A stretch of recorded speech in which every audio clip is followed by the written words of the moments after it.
Hoy! Sir, Ano? Paupo-upo lang? O sa trabaho? Sir, Di pwede ba pinag-expense lang? kakaupo ko lang, sir. Kakapahinga ko lang po. Reklamo ka pa. Ito lang ba yung pwede mong lilisin? Eh ano? Di mo ba nakikita madumi? Sorry po, sir. Hoy! Eh no? Di mo nakikita may customer? Bigyan mo ng tubig! Bilis! Hindi nag-training. Hello, ma'am. Water niyo po. Ay, ma'am, sorry. Ma'am, Ano ba yan? Bulag ka ba? sorry po, ma'am. Di ka nag-iingat! Nakita mo tong damit ko? Mamahalin to! Ma'am, sorry po. Sorry ka! Hindi ko po sinasadya, ma'am. Sorry. Di sinasadya, tinan mo, basa na ako! Sorry po, ma'am. Hindi ko po talaga sinasadya, ma'am. Di mo ba alam na mahal tong damit ko? Mas mahal pa sa buhay mo? Sorry, ma'am. Hindi ko naman po talaga sinasadya, ma'am eh. Ang bobo-bobo mo? Di mo ba nakita mo mahalin to? Ma'am, sorry po talaga. Ano nangyari dito? Sir, hindi ko po sinasadya, sir. Natapon po yung tubig sa damit ko. Sorry? Ikaw napakatanga mo talaga. Ayusin mo yung trabaho mo!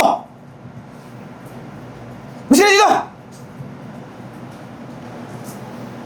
Bilis! Ma'am. Pasensya na kayo dun sa patanga-tangang waiter namin, ha? Anong pasensya? Walang pasensya sa akin! Gusto kong idemanda yung babaeng yon!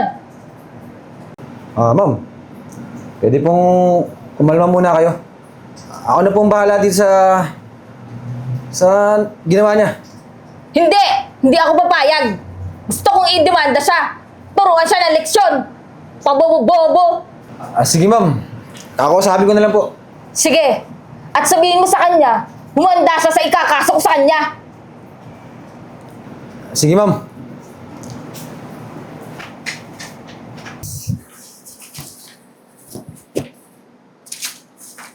Hoy! Kita mo na yung ginawa mo? Ayun! Ididimanda ka daw ng customer natin. Huwag naman po, sir. Baka pwede niyo po akong tulungan. Alam mo, wala lang magagawa eh. Walang magagawa yung sorry mo. Kung inayos mo yung trabaho mo, hindi ka magkakaganyan. Sir, hindi ko naman po sinasadya, sir. Kung di mo kaya yung trabaho mo, pwede ka naman magpahinga. Huwag mong pilit yung sarili mo dito. Sir, hindi ko naman po talaga kagustuhan na matapunan si Mami. Sir, baka pwede niyo po akong tulungan na huwag ituloy yung demanda. Alam mo, hindi kita matutulungan dyan. Pati ako, madadamay sa ginagawa mo. Sorry, sir. Anigurado ako, makakukulong ka. Patanga-tanga ka kasi!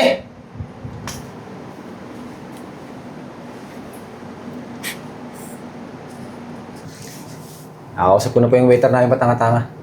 Siguraduhin mo lang! At isa pa, tumawag na ako sa kaibigan kong pulis. Mataas ang ranggo nun.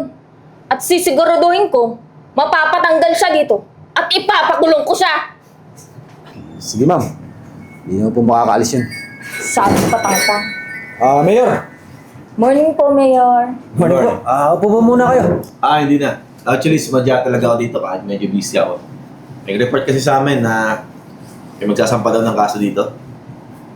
Ay, naku, Mayor. Talagang kaibigan ko, si Mayor pa talaga ang pinadala. Kasi naman, Mayor, may gusto lang ako ireklamo.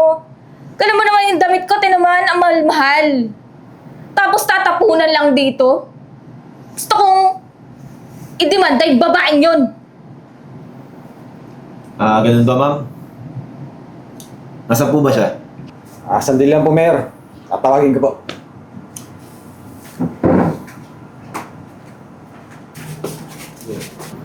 Mayor, ayun na po. Nare-reklamo siya dahil sa nabasa yung damit mo, tama ba? Exactly. May tumawag sa akin, totoo yun.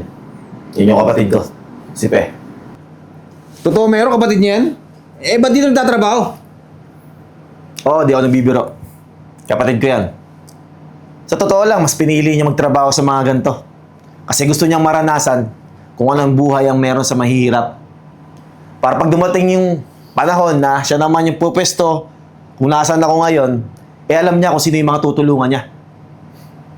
Kaya ikaw, sa totoo lang, kaya-kaya niyang bayaran yan eh. Pero hindi siya mataas. Tsaka alam mo, di ko alam kung bakit naging manager ka dito eh. Kung mambuli ka ng tao, akala mo kung sino ka. Eh, Mayor.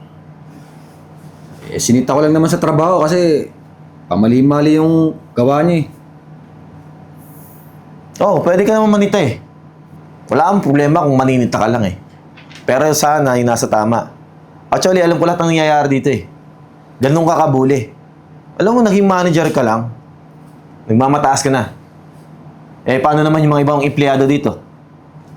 Porque ba nasa posisyon ka? Gagamitin mo yun? Para mapanlamang ng iba? Mayor, pasensya na po kayo. Ma'am, pasensya na ha. Mayor, huwag po kayong mag-alala. Okay lang po to, papatuyo ko na lang po. Alam mo, miss, ang isang simpleng insidente, hindi dapat hahantong sa isang demanda. Alam mo, humingi ka ng pasensya sa kapatid ko. Sorry po. Sige, okay lang. At ikaw naman, Brian. Alam mo, gusto ko lang naman matuto ka eh. Matuto kang makisama sa mga taong mababa sa'yo. Sige, bibigyan kita ng pagkakataon. Kailangan mo mag-community service. Bibigyan kita isang buwan. Hanggang wala akong nakikitang pagbabago sa'yo, hindi kita ibabalik sa trabaho mo. At ikaw rin, miss. Dahil gusto mong idemanda yung kapatid ko at pinahiya mo siya sa maraming tao, kailangan mo rin sumama sa community service. Hindi porket kapatid ko yan. At nasa posisyon ako. Pero akong tao. Kasi ayokong mahuli to. O baka naman gusto mo mademanda. Hindi po, Mayor. Susundin ko na lang po kung ano po yung pinag-uutos niyo.